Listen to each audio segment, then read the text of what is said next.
Praise the Lord. இந்த November மாதத்தில் 20ஆம் தேதி ஆகிய இந்த புதன்கிழமையின் காலை வேளையில் தேவ சமூகத்தில் வந்திருக்கிற ஒவ்வொருவரையும் கர்த்தர் தாமே ஆசீர்வதிப்பாராக.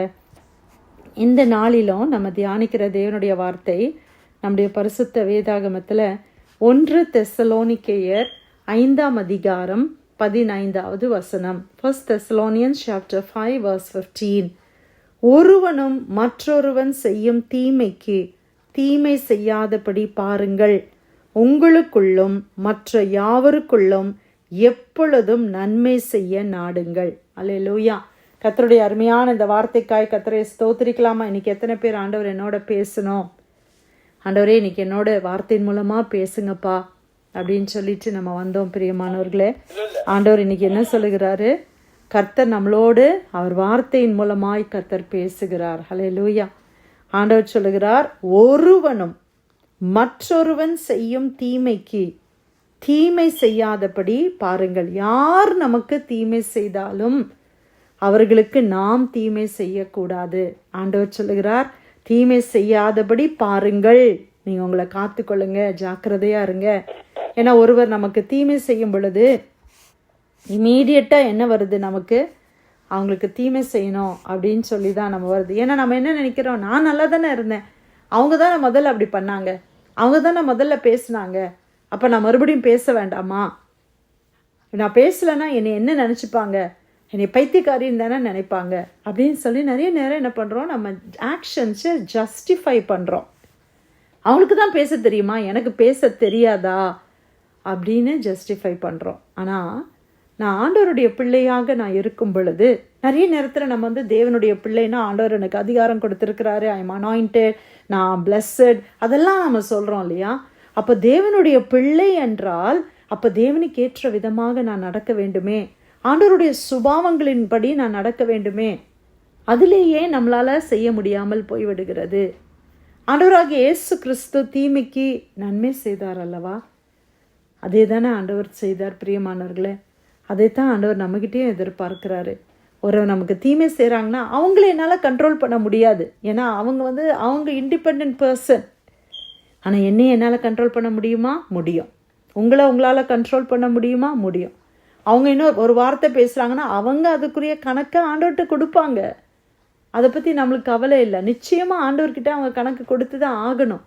ஆனால் நான் என்ன பேசுகிறேனோ அதுக்கு கணக்கு கொடுக்கணும். சில நேரத்தில் பிள்ளைங்க சண்டை போடுவாங்க, நீ ஏன் அடித்த, அவதான் மம்மி முதல்ல நீ அடித்தா அப்படின்னு சொல்லுவாங்க பிள்ளைங்க. இல்லை, பார்த்துருக்குறோம்ல. அப்போ நம்ம என்ன சொல்கிறோம், சரி அவள் அடித்தாலும் நீ என்கிட்ட வந்து சொல்லு, அவள் எதாவது பண்ணால் என்கிட்ட முதல்ல வந்து சொல்லு, நீ அடிக்கக்கூடாது அப்படின்னு நம்ம சொல்லி கொடுக்குறோம். இன்றைக்கி உலகம் எப்படி சொல்லி கொடுக்குது தெரியுமா? உன்னை அடித்தாங்களா, நீ அமைதியாக வரந்த, நீயும் திருப்பி 2 அடி போட வேண்டியதானே அப்படின்னு இந்த உலகம் சொல்லி கொடுக்குது. ஆனால் தேவன் என்ன சொல்லி கொடுக்குறாரு? நம்மளை படைத்த கர்த்தர் நமக்கு என்ன சொல்லி கொடுக்குறாரு? இந்த உலகத்தில் சமாதானம் இருக்கணும்னா, நம்ம எல்லாம் சந்தோஷமாக சமாதானமாக இருக்கணும்னா எல்லாரும் ஒவ்வேறு விதமாக இருப்பார்கள், ஒவ்வொருத்தரும் ஒவ்வொரு மாதிரி இருக்கிறாங்க. ஆனால் நான் எப்படி இருக்கணும் அதை வேதம் எனக்கு கற்றுக் கொடுக்கிறது.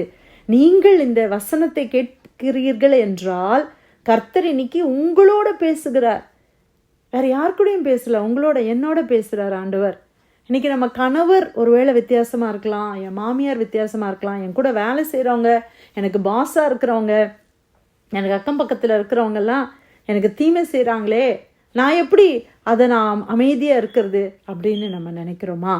ஆண்டவர் சொல்கிறாரு, நம்ம எப்படி இருக்கணும், நம்ம எப்படி வாழணும், நம்ம என்ன செய்யணும், என்ன செய்யக்கூடாது அப்படின்னு வேதம் ஒவ்வொரு நாளும் நமக்கு ஆண்டவர் வேதத்தின் மூலமாய் கற்றுக் கொடுக்கிறாரே.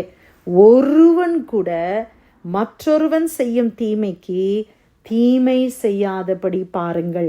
நீங்கள் நன்மை செய்கிறீங்களோ இல்லையோ அது பரவாயில்ல, நீங்கள் நன்மை செய்யணும்னு கூட ஆண்டவர் சொல்லலை. நீங்கள் நன்மை செய்தால் அது உங்களுக்கு நிச்சயம் ஆசீர்வாதம். ஒருவேளை அந்த அளவுக்கு எனக்கு பலன் இல்லைன்னு சொன்னால் கூட தீமையை செஞ்சிடாதீங்க. அதுதான் ஆண்டவர் சொல்கிறார். அவங்க எனக்கு தீமை செய்தாங்க தான், ஆனால் நான் தீமை செய்யக்கூடாது. அதில் தான் நான் கிறிஸ்தவளாக நான் மாறுகிறேன். நான் போடுற கிராஸ்னால இல்லை, நான் என்னை கிறிஸ்தவள் என்று காட்டிக்கொள்வதனால அல்ல, என்னுடைய ஆக்ஷன்ஸ், நான் அபிஷேகம் பண்ணப்பட்டிருக்கேன், நான் அந்நிய பாஷை பேசுகிறேன், நான் தீர்க்க தரிசனம் சொல்லுகிறேன், நான் எவ்வளோ பேருக்கு நான் எவ்வளோ உதவி பண்ணுறேன், தான தர்மம் பண்ணுறேன், நான் கை வச்சாலே அற்புத சுகம் நடக்குது, எத்தனையோ ஜனங்கள் என்னுடைய மீட்டிங்ஸ்க்கு வராங்க, நான் அப்படி பாடுறேன். பிரியமானவர்களே, அது எல்லாம் ஒரு பக்கத்தில் இருந்தாலும் ஆண்டவர் சொல்றாரு, ஒவ்வொருத்தருடைய கனிகளினால தான் நம்ம அறியப்படுவோம் என்று கர்த்தர் சொல்லுகிறாரே.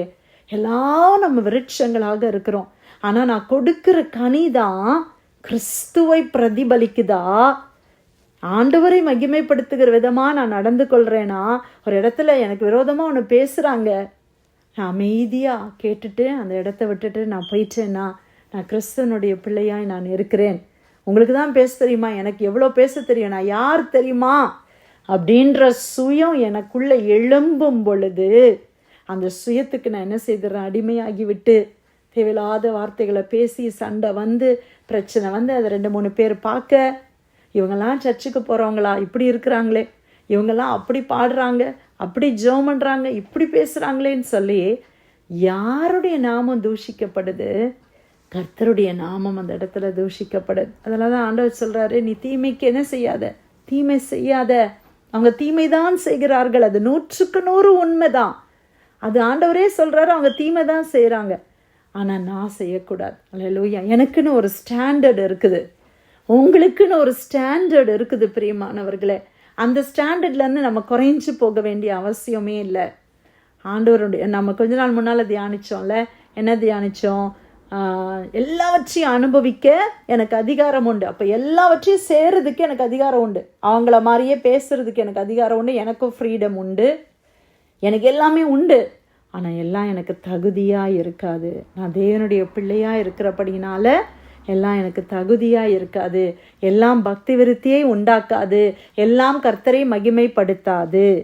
அப்போ நான் அந்த டைமில் என்ன பண்ணணும், அமைதியாக நான் இருந்து விட்டு அமைதியாக அந்த இடத்த விட்டு நான் கிளம்பணும். அப்போ சைலண்ட்டாக நம்ம இருந்துட்டோன்னா அந்த இடத்துல என் சாட்சியை நம்ம காத்து கொள்ளுகிறோம், கர்த்தரை மகிமைப்படுத்துகிறோம். அது கஷ்டம்தான். சுயத்தை சாகடித்து ஆவியில் பலன் கொள்வது தான் மெச்சூரிட்டி. அந்த மெச்சூரிட்டிக்குள்ளே இன்னும் நம்ம அநேகர் வர வேண்டியது இருக்குது. இம்மீடியட்டாக நம்ம சுயம் என்ன செய்யுது, அப்படி டக்குன்னு பேசணும்னு தோணுது, ஆனால் ஆவியில் நாம் அதை மேற்கொள்ள வேண்டும். அந்த மாம்சம் உடனே பேசுறதுக்கு விடாமல், ஒரு மாம்சம் ஒரு டிசிஷன் எடுக்குது பார்த்தீங்களா, அதை நம்ம விடாதபடி ஆவியில் பலன் கொள்ள தான் ஆண்டவருடைய சமூகத்தை நம்ம அதிகமாக தேடணும். அப்போ எப்படி ஆவியில் நான் பலன் கொள்வது, எப்படி இந்த மாம்சத்தை நான் மேற்கொள்கிறது, அதிகமாக தேவனிடத்தில் ஜெபிக்கும் போது, வசனத்தை வாசிக்கும் போது, அதிகமாக தேவனுடைய சமூகத்தில் என் டைமை ஸ்பெண்ட் பண்ணும்போது ஆவியிலே ஆண்டவர் எனக்கு அந்த பலன் கொடுக்கிறார். சுபாவத்தில் மாற்றத்தை கர்த்தர் கொடுக்கிறார்.